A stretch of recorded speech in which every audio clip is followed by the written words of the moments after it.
good morning, everyone. We have a fantastic panel here this morning. I feel like any one of these speakers could be a keynote at an event like this. So really honored to have them all on stage together. So we have a very bold topic, how crypto changes everything, the future of finance and culture. I think for those of us who work in the crypto industry, we really do see on the horizon that crypto networks and the tokens involved with them are incredibly powerful and are going to change the way we do so many things, not just finance. So very excited about the discussion today. Real quickly, I'd like to introduce everybody, then we'll dive right in. I'm Kristin Smith. I'm the Executive Director of the Blockchain Association, which is a trade association based in Washington, D.C. We work on crypto policy issues on behalf of the crypto industry. To my left here, we have Sam Bankman-Fried. For those in the crypto space, this man needs no introduction. He is one of the youngest, brightest minds in this space. I also super love his personal style and his hair.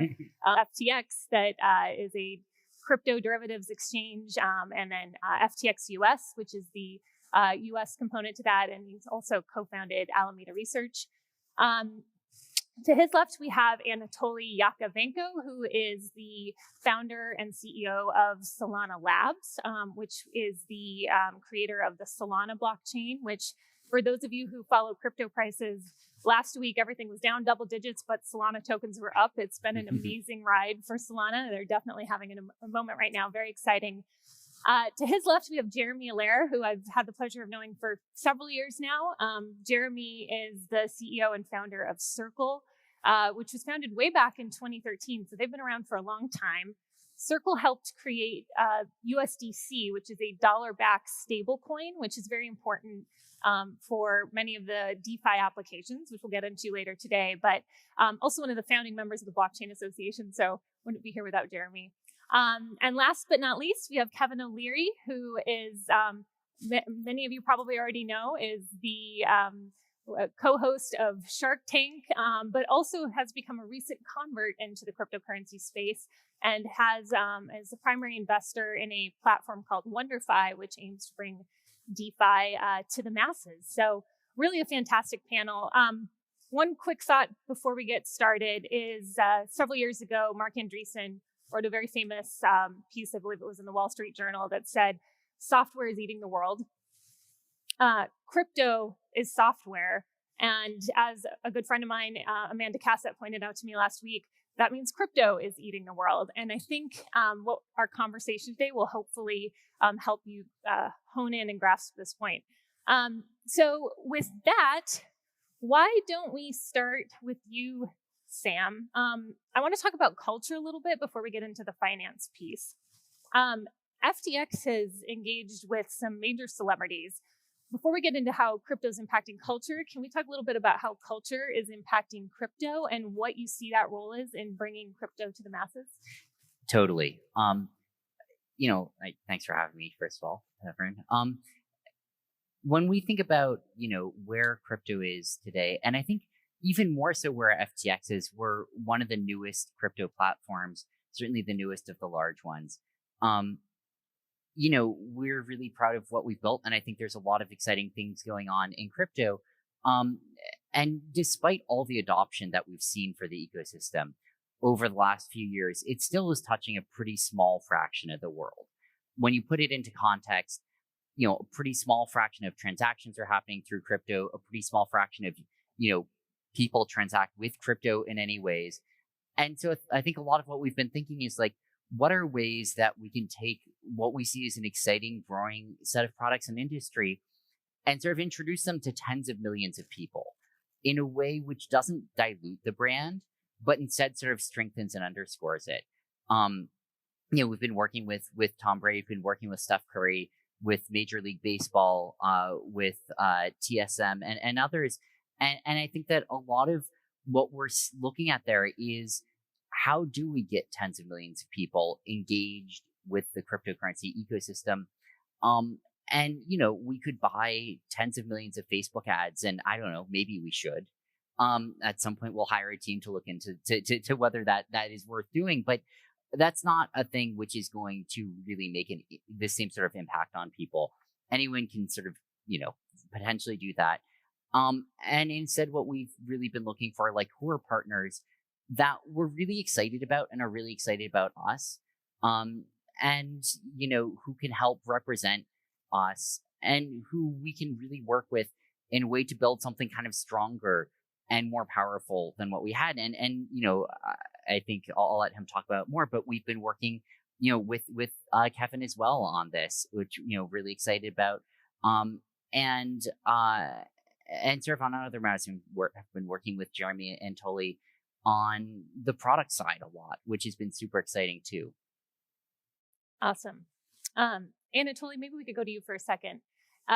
So Solana, I always thought of Solana originally, which, by the way, I had heard about for the first time from your son, Jeremy, who told me to buy it like 18 months ago, and I really regret not doing that. I think you heard about it from me. But Anatoly, when I first thought about Solana, I thought of it for decentralized finance or DeFi applications. But it turns out it's also been a great place for NFTs, and actually just like over the weekend, there was an NFT that was sold on Solana that was valued at over $1 million for the first time. So super exciting. Can you talk a little bit about what the role of blockchains is on culture and how artists are getting involved and some of the cool things that you're working on there?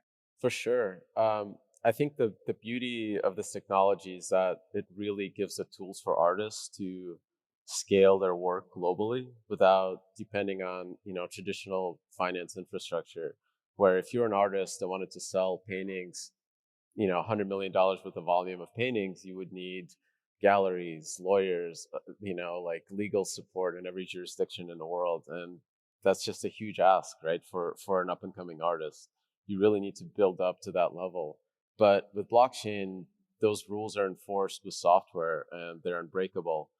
So somebody that, catches the right idea at the right time can, spend, maybe a day, maybe it took him like years to build this, but if they release it on chain, they're guaranteed that the financial support that they need is already there, and it's free, right? And the code and kind of the infrastructure that is based on blockchain is designed to, really give as much value to the artist as possible and extract the least amount of value from the process. That's really the goal of this technology, is like, how do you eliminate the sand in the gears? So Jeremy, NFTs are for much more than just artwork. Can you talk about some of the other types of assets that can be incorporated into NFTs, and then also what Cirlce is doing to help empower some of these businesses? Sure. Yeah. I mean, I think the way that we look at it, I mean, the general concept is crypto is really good at, kind of proving a record. It's great at establishing provenance of ownership. It's, and allowing that ownership to be highly liquid and exchangeable and tradable. And I think a lot of people years ago, if you remember, like the interest in the space was like, how do you tokenize real estate, or how do you tokenize stock in a company, or real world things? And I think what NFTs really represent is that the friction is pretty high when you cross over into those established kind of sort of legal frameworks. But with intellectual property, especially digital intellectual property, the barriers are super low. And so it's naturally, I think, the first place where you're seeing this really explode. And that obviously is finding its way in particular kind of creative expression, creative outlets, but it's now kind of, moving into other arenas. So owning moments, owning entitlements, owning brands that are attached to entitlements, all these kinds of things that were hard to do are now really easy to do. And so there's just a huge amount of experimentation beyond that. I think, I don't know if I have it right, Sam, but I think you could buy like a pair of FTX socks that includes a lunch with you or something like that. But something like that. Pretty powerful stuff. But in all seriousness, I think what we're seeing is just lots and lots of people who are trying to take lots of categories of intellectual property and digital intellectual property and represent that using this kind of methodology. And so what we're doing, basically, we provide kind of payment and treasury infrastructure for digital currency applications, for financial applications. And one of the very fastest growing categories is just people building different types of NFT apps, NFT markets, these kinds of things. And we're really just trying to make it really simple and seamless for people to go from the legacy fiat system into actual digital currency, so you can transact in these markets and transact with these items. So we're a bit of a arm supplier to all the different people who are trying out lots of different stuff in creating NFTs. So Kevin, as a bit of a cultural icon yourself, what brought you to crypto? It seems that this wasn't something you were always bought in on. What changed your mind, and what makes you excited about this space? I was a very vocal non-advocate back in 2017 because I'm forced to live in a world. I service pension funds and institutions with indexing. We are 100% compliant 100% of the time. And my first purchase was not in our operating company. I just bought some Ethereum and some Bitcoin in a wallet myself back in 2017. And one day just talked about it on television, on business press. And my compliance officer called me up while I was still in the green room saying, "Are you out of your mind? Are you out of your mind? We cannot have this dialogue, and because we're going to get a call." And sure enough, we did. And what's changed is the regulatory environment, because I don't have the option to be non-compliant. I don't even have that at all. But slowly and surely, in other jurisdictions first, Switzerland, Germany, France, Australia, England, Canada, which has allowed ETFs now with Ethereum and with Bitcoin. So I changed when the regulator changed. And I'm very interested in crypto now as an asset class. And in my world, let's say you're running a $1 billion mandate, which is a typical mutual fund or ETF or whatever. And generally, if you're compliant with your own compliant department, there's 11 sectors in the S&P, for example. You're allowed to go up to 20% in any one sector and up to 5% in any one name. That's generally how it works. I argue today that crypto is the 12th sector of the S&P. That's what it is. It doesn't mean I have to have everything in Bitcoin, and I don't want to have everything in Bitcoin. I want to have a portfolio of crypto, coin, chain, tokens, whatever is compliant. And what's going to happen here, and what we need to do, and why I'm so happy we have these dialogues and these conferences, think about the typical institution. Every night at 4:01, they mark to market every position they have. The internal compliance department sees it, how much leverage is used, what the positions are, is it within mandate, not over 5%, whatever it is. Then their external auditors come in on a weekly or quarterly or annual basis and sign those audited statements. Then they issue that report to the regulator.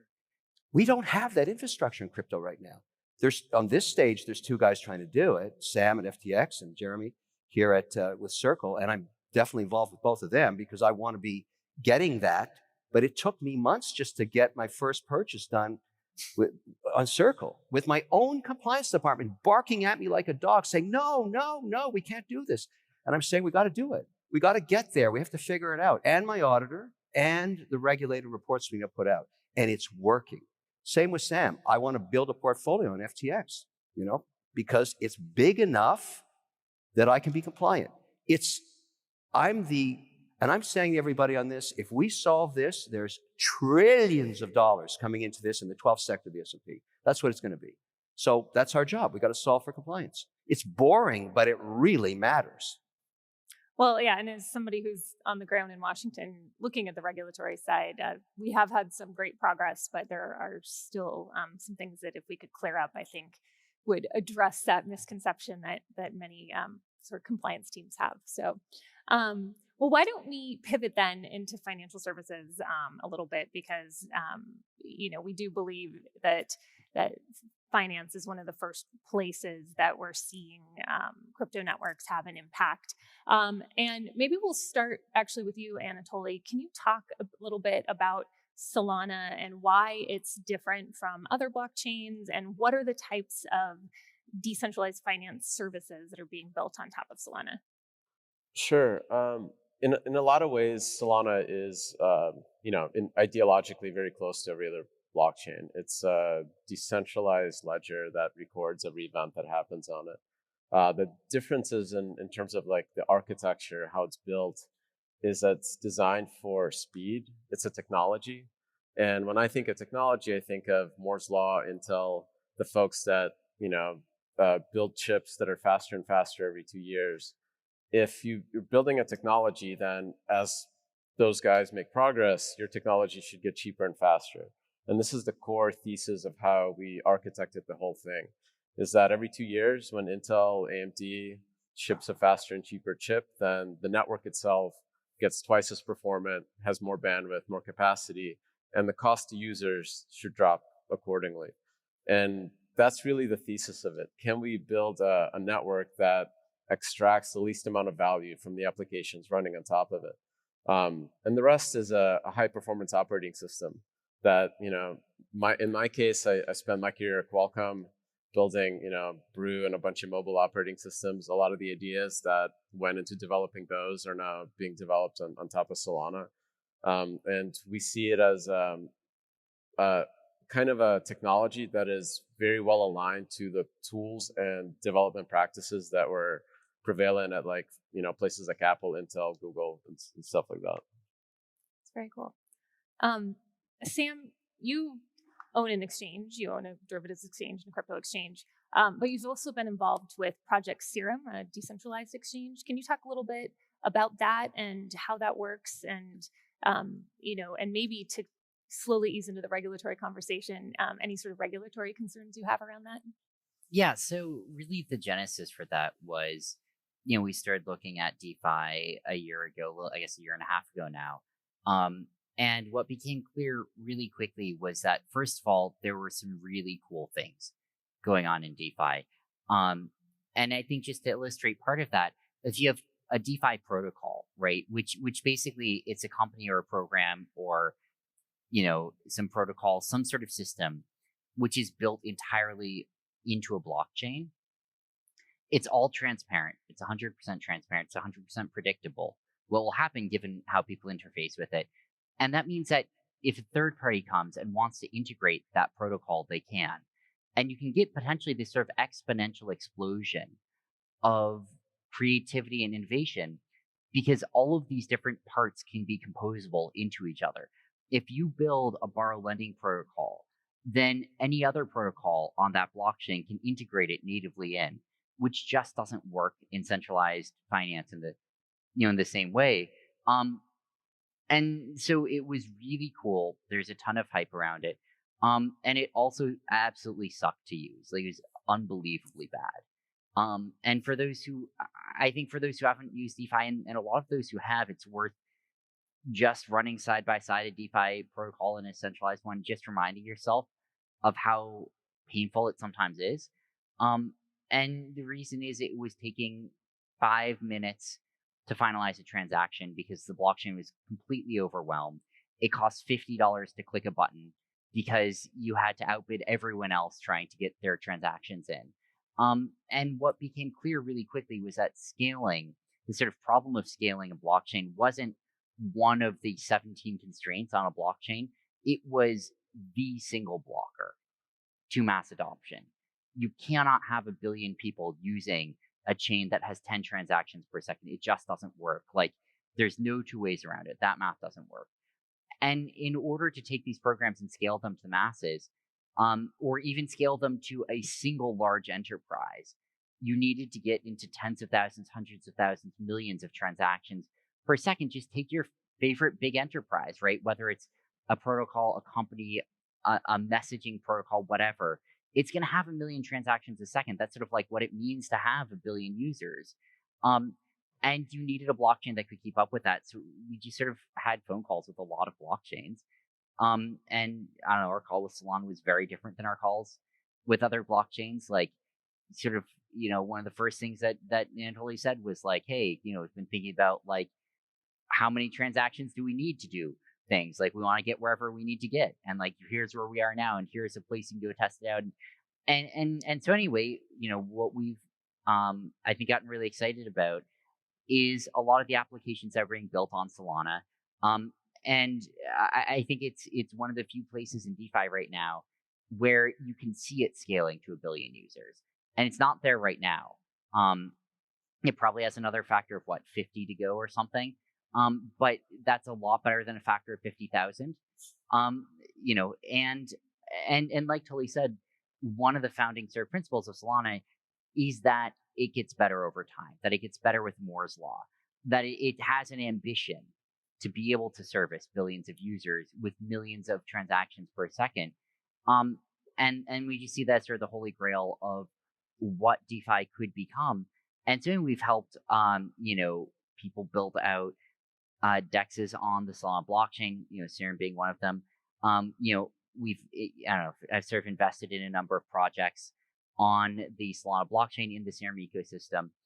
We've worked a lot with Jeremy, who, Cirlce has added Solana support for USDC, its stablecoin, which now all of a sudden you have sort of a massively scalable, stable object that can act as a pricing reference and pricing currency for transactions happening and for payments happening on Solana. And again, you go to a payment company and you're like, hey, can you try to integrate crypto? And they're like, great, we have 17,000 payments per second in this subclass that we'd like to test out on your network. How does that sound? And your answer would be like, yeah, we can make that work, rather than like, can we try 17 without the 1,000? And that's really where it all came from. Nothing is there yet. No DeFi protocols are at the level where, centralized protocols have to be quaking in their boots because they're going to be overtaken tomorrow. But that's not the goal. The goal is moving, making progress, and building the fundamentals and the infrastructure of something that could get there, that could get to a point where real large systems decide that it is the correct decision for their business to build on a blockchain. And I think optimistically we're, a year or two away from getting real adoption there if the industry kind of builds its products right, plays its cards right. And I'm really excited about sort of that progress. Yeah, no, I think when I'm in Washington and I'm talking to policymakers, they're like, this stuff isn't useful. There's nothing that anyone's actually doing with this. It's improving their lives. And I'm constantly having to reframe the conversation to, this is still early stages and there's a lot of great development that's going to lay the groundwork for all of these things to come. But Jeremy, why don't you tell us a little bit about USDC and stablecoins and how, what their role is both on kind of the payment side, but maybe also as they work with the decentralized finance world? Because I think, as Sam alluded to, there is a lot of use of USDC in the world of DeFi. Yeah, sure. I mean, I think the problem that we set out to solve was, even when starting the company, and then eventually when the technology got to a point where you could actually build something like USDC, was how can you build a protocol for dollars on the internet? How can we actually have something akin to being able to have, photos like JPEGs on the internet, or music files, or streaming video, but actually have a protocol where anyone, anywhere connected to the internet can transact with anyone else anywhere, with the backing of something like $1. And that technology really only became viable with second generation blockchains to sort of do it well. And that's when we started working on it 4 years ago and introduced it a few years ago. But a lot of people ask, well, what's the use case for this? And my use case is, what's the use case for $1? And so I really think that it's actually going to have more use cases than existing dollars, because you can do more things with a digital currency dollar than you can with a traditional dollar. And we see this even today. You see, micro payments for a piece of digital intellectual property on a network like an NFT on Solana, to people who are using this to settle like $1 billion trades, and everything in between. And I think, there's been a bootstrapping of this in the capital markets function of crypto. And so it's been really, really important for people who are trading to have like stable settlement, irreversible settlement around the world. And I think that's been really key. And we're just now, as Sam was pointing out, and really looking at infrastructure like Solana as well, we're really just now getting to a point where this can now start to be connected to everyday payments. And if you have a way to, the USDC on Solana today, as an example, you can settle a transaction in milliseconds. several hundred milliseconds. It has throughput to handle like real consumer scale applications and at a tiny fraction of a cent. That's incredible. And that's not with a centralized network. That's running on a decentralized infrastructure. And so I think we're just now starting to see, and we're seeing this in our own business, mainstream institutions, whether they be financial institutions, fintechs, consumer companies, commerce companies, connecting up to this. And I think that's tremendously exciting. And I think the timeline of 1 to 2 years is right in terms of when this will reach many, many hundreds of millions of people and then eventually billions of people. So I think we're making progress. And then, the payment utility piece is great. And I think our vision has always been that payments is just going to be a commodity-free service on the internet. There's not really going to be a business model in payments in the future. Just like there's not a business model for transmitting data or emails or things like that. Those are just commodity-free services for everyone. And the real value is going to be once you have hundreds of billions or even trillions of dollars in these stable value digital currencies, that they'll be used in capital allocation, capital markets. They'll be used really, really broadly in a lot of other applications. And so I think part of what we're excited about is all these building blocks in decentralized capital markets infrastructure, which is what like Serum represents and so on, are starting to come online and will be major uses of this in the coming years. Kevin, tell us a little bit about WonderFi and how you see a roadmap for bringing DeFi from this sort of early stage to something where a consumer can actually go and get a loan or do some financial service without going through a traditional intermediary. Well, what I hope WonderFi becomes, and I'm very proud of it, but the genesis of it is that it's a use case. In our operating company, about 18 months ago, we reduced our exposure to commercial real estate, and it generated a lot of cash. And we went to our cash desk and said, what can we do on short duration? And they said 20 basis points, 21 basis points. Inflation is 2%. So that was the first time I said, wait a minute, this isn't going to work. And we started to look at platforms like FTX and Cirlce to try and solve for that. That's what got me into stablecoins, because we started to explore that. But if you're a consumer and you're 18 years old and you're making zero in your bank of whatever account, and you want to actually get some yield that keeps pace with inflation, you can't it's not easy to set yourself up unless you're really out there in the crypto community. WonderFi is going to attempt, and I think they're going to do a great job, to really simplify this for anybody. An app-based product, you download it, you ACH X dollars into your account, it writes the contracts for you, it generates the 1099 for compliance, it does everything you have to do to stay compliant, even as a regular individual being taxed in whatever jurisdiction you're using it in. And that's the beginning of it. I'm very fortunate. I took it public a couple of weeks ago, and now it was well received. It's one of the very first public DeFi consumer platforms in the world. It's in Canada, where the regulator is very accommodative. It will soon be in Germany, and we will continue to do it around the world. And then, have the different use cases for it. I'm very interested in NFTs, for example, but not every NFT. I'm investing in NFTs for high-end watches. There's a community of people out there that have billions of dollars tied up in watches. They're all insane. I'm one of them. And we want to be able to have a way to authenticate our inventory of ones we own with the maker approving it. I want the WonderFi app to also be able to allow people to easily own those NFTs without knowing anything about, how to set up a wallet or anything else. It's attempting to simplify it. Now, I'm very fortunate. I have a very large social media following. I'm getting a lot of, feedback from our base. Josh Richards, who's a phenom on TikTok, is an investor, as well as Sam. I think he supports the democratization of this. And we're very excited about where this is going. But it's really about simplifying it and making it really easy. I mean, we're all tuned and excited about crypto, but it's not easy to use, and it's nearly impossible to be compliant. You cannot afford not to disclose your capital gains and your income, if any, to the tax man. I don't care if you're 18 or 84. I'm the compliant guy. I live in that world saying, okay, how do we get the forms out? How do we get the 1099s? How do we make sure these people never get in trouble? That's the value of WonderFi. Well, in the last third of the conversation here, I do want to talk about something you brought up earlier, Kevin, and that's the regulatory issues. But maybe we'll start with Sam. Sam, where do you live and why? It's a good question. And I grew up here in the States. I worked actually here in New York for a number of years. For Jane Street, had a great time there. I've was in the Bay Area till 2018, and then spent a bunch of time in Hong Kong.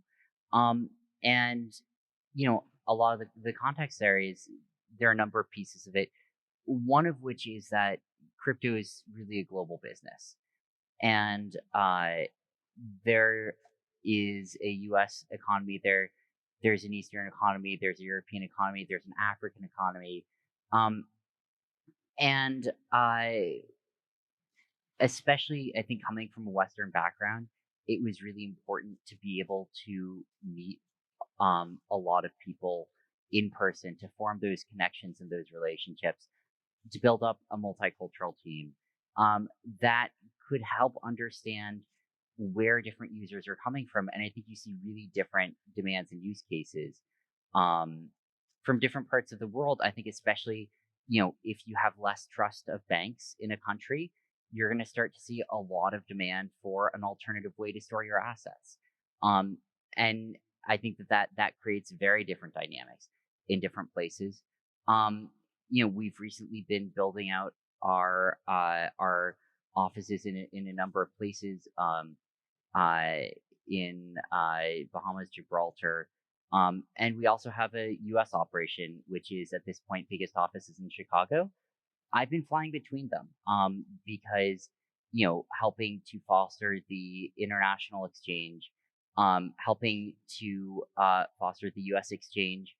We've hired a really great leadership team there with Brett and Ryan and others in Chicago. I've been kind of a little more stuck than I wanted to be recently because of quarantine and COVID. As the world hopefully opens up, I have to be mobile one way or another. We're frankly trying to decide where the right places are to have the bulk of our workforce. And I think that the factors that are going into that basically are a combination of who's taking the lead on crypto regulation, who's taking the lead on licensing. We have, licenses in a number of jurisdictions, and we're applying for licenses in a number of other jurisdictions. And I think getting to your questions here, that's a really important piece of this. Is right now, many, many regulators are looking hard at crypto. And I think some of them are taking the lead on building out regulatory frameworks. Some examples that obviously the MAS in Singapore. We've been in discussion in Singapore, been working on licensing. We don't have one, but we've started that process. We've been in the United States, recently acquired a futures exchange license through LedgerX, which we're really excited about. Really excited about the paradigm the CFTC has, I think, built for a while there, and I think it's been sort of living a little bit below radar. But I think that could be a huge piece of the industry going forward, because it allows for futures and derivatives, and frankly a lot of other contracts. And you look at what Cirlce has built on top of LedgerX through the CFTC regime, with event contracts. We're really excited about that, and there are a number of other regulators who are sort of popping on the map. And so I think basically, the biggest things we're looking at internationally are where is their licensing, and I think especially there are a lot of countries that have started the licensing process, but haven't yet built licenses that can accommodate futures or derivatives, that haven't built licenses that can accommodate a lot of the types of products that frankly are the bulk of volume in every asset class. And then frankly, honestly, quarantine. It's really important to us to be able to get, employees into and out of jurisdiction. This is not something we were thinking about 3 years ago when we were choosing office locations. It's now like our number 2 criteria. Can we get people physically into the country? If we can, it's hard to hire, it's hard to grow. And I think that that's becoming like one of our top criteria for where we're going to be building out offices and where people are going to be moving. And frankly, that's changing on a monthly basis. It's pretty frustrating not to have sort of long-term clarity on that. But those are sort of the factors I think going forward. And I'm going to be help building out our regulated offices in, probably 4 or 5 jurisdictions over the next year. Okay. Jeremy, Cirlce is one of the most regulated crypto companies, I think, in the United States. You have just about as many licenses as anyone has. Can you talk a little bit about your regulatory structure that you have to deal with? But then maybe also talk a little bit about, there was some news last week that Coinbase announced that they aren't going to be moving forward with their lend product, which was related to USDC. Maybe get your thoughts on that. And I know, Kevin, you have some thoughts on that as well. Yeah, sure. I mean, I think when we got started in 2013, there was like zero regulation. But the Treasury Department had basically said, if you're going to sit at the intersection of the banking system and virtual currency, as they called it, you needed to be a money transmitter. So that was the first thing we did, is we went out and got licensed in all the states as a money transmitter. We were the sort of first crypto company to get all those licenses. And then New York had a special license called the BIT license, and we got the first BIT license. And then, we did the same thing in Europe and, went after an e-money issuer license. We also operate a broker dealer and an ATS. So those are a few of the things. I think and then an international entity, a couple of international entities that are licensed as well. I think the big thing is regulation around like global scale stablecoins is definitely a moving target. The framework for kind of electronic money transmission and stored value money transmission, I think, has been a good one. But clearly, as these go from, tens of billions to hundreds of billions to potentially trillions of dollars of value, banking regulators and national regulators are looking a lot more seriously at it. And so that's one of the reasons why we're in the process of preparing an application to be a national commercial bank. But we're interested in full reserve banking, not fractional reserve banking, and so there's a journey ahead for us on that. I think the reality is, as these get used at scale, and if other financial institutions want to build on top of this and do that at scale, that structure is definitely going to evolve. We think, certainly for centrally issued stablecoins like USDC. I think there are a lot of other major regulatory issues in the space, not just related to like payments and banking, obviously exchanges and securities and all that fun stuff. But I think that maybe ties in.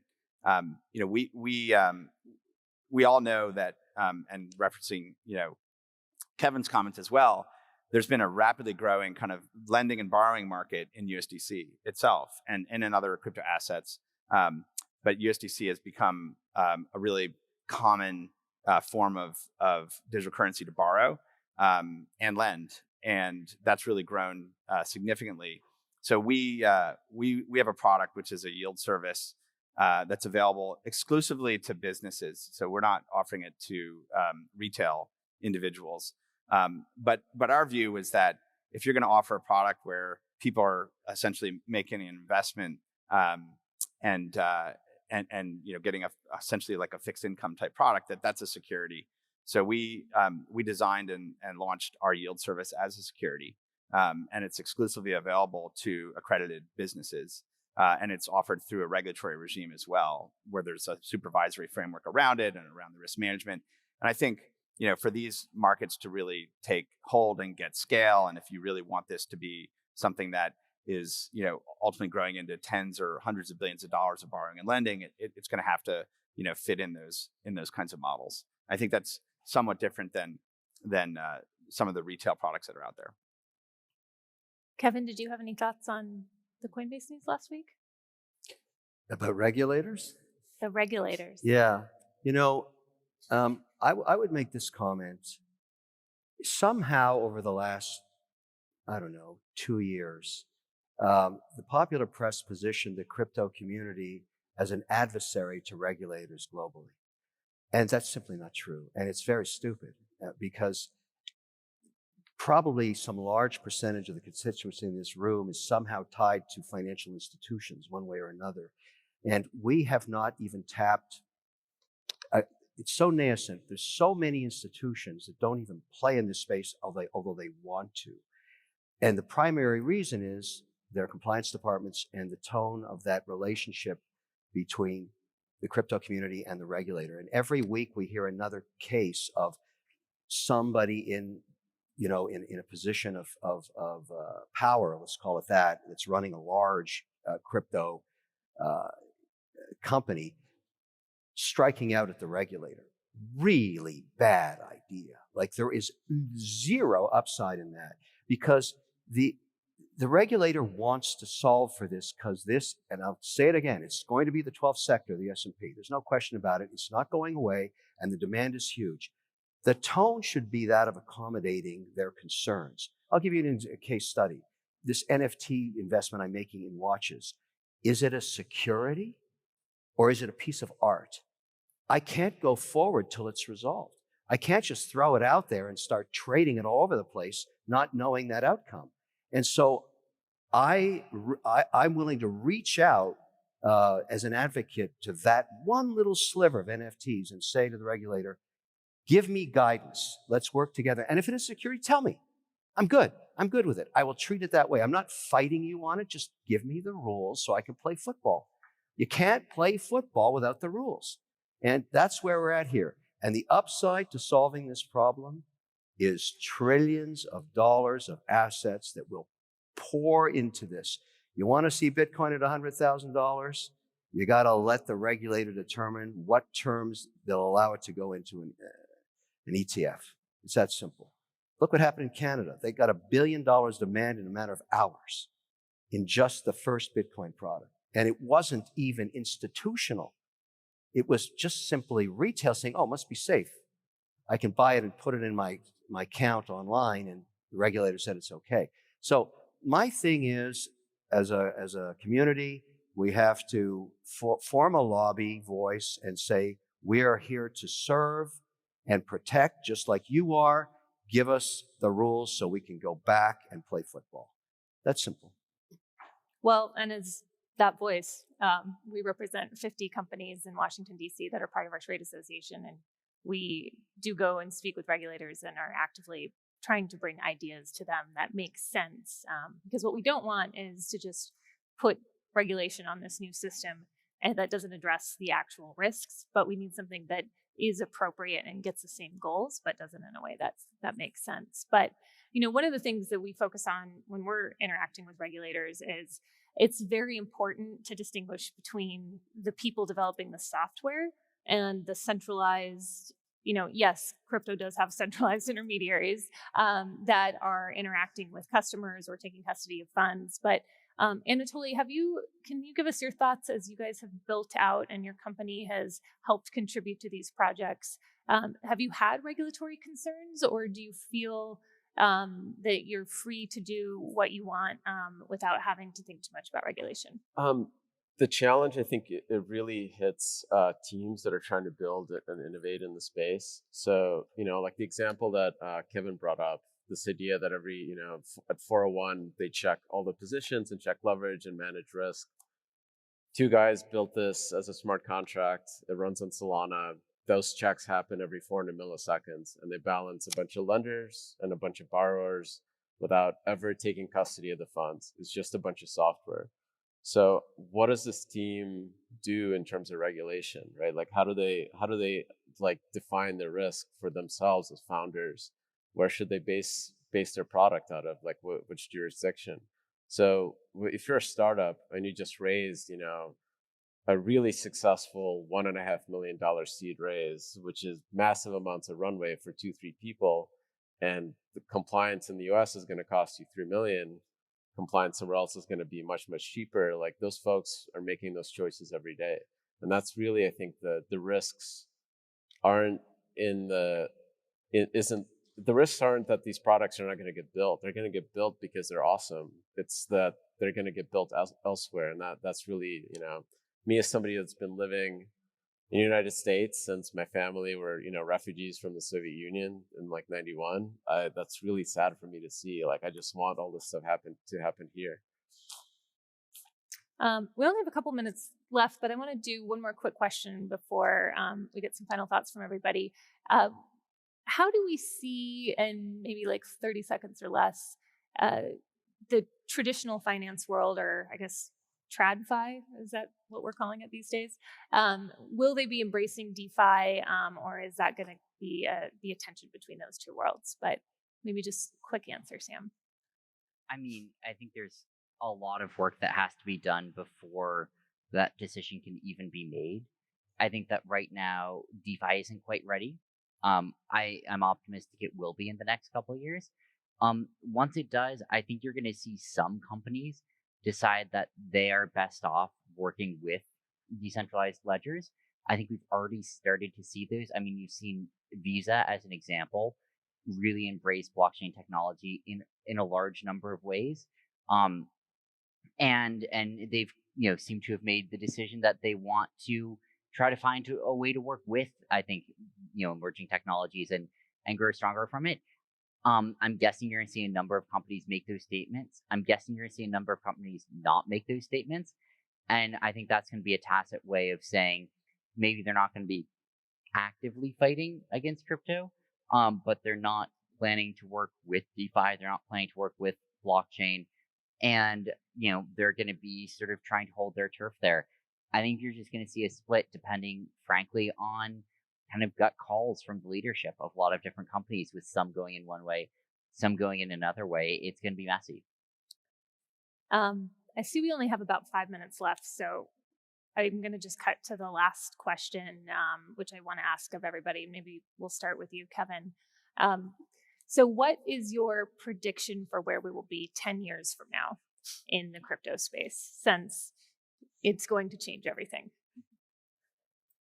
Let me tell you one of the reasons that I'll make it short and sweet. Let's say a traditional mandate such as I want to go long Europe. I'm going to buy 50 stocks. I have to buy Swiss francs, euro-based stocks, and British pounds because I want to trade them on their domestic exchanges. In between me and that transaction is what's called the bane of the earth, the FX trader, the currency trader, who clips me every time I buy and sell, adds zero value, and sucks friction out of the system, and has my entire adult life as I've traded in Europe. I can't wait until we solve this problem and give them a new career, shining shoes, because they add no value whatsoever. This is where DeFi can take us on just one use case, but it's a multi-billion-dollar one. And I want to be alive to have a regulator domestically allow me a payment system to a Swiss franc back and forth if I want to trade it 50 times a day with zero FX traders. That's my mission in life, to help them find a real job. Okay. Jeremy, where will we be 10 years from now? Yeah, I mean, I guess I look at this from a couple of lenses. I think from the kind of payments, finance, kind of commerce lens. I think we'll be in a world where, exchanging value is just this ubiquitous commodity-free thing, and people don't even think about that. And things like what Kevin described will be obviously the case. I think I'm really interested in the impact on capital markets. And the internet has been amazing at creating these multi-sided platforms that create these incredibly long tails. So long tail markets in advertising and content and media and retail. And I think that access to capital will be transformed, on internet capital markets. And that will be a radically different world than things like NASDAQ or the New York Stock Exchange. But I guess the final comment is just, I look at this way beyond finance. I mean, I think these are operating systems that are going to really restructure how the basic units of the economy function, corporations, everything else. Anatoly?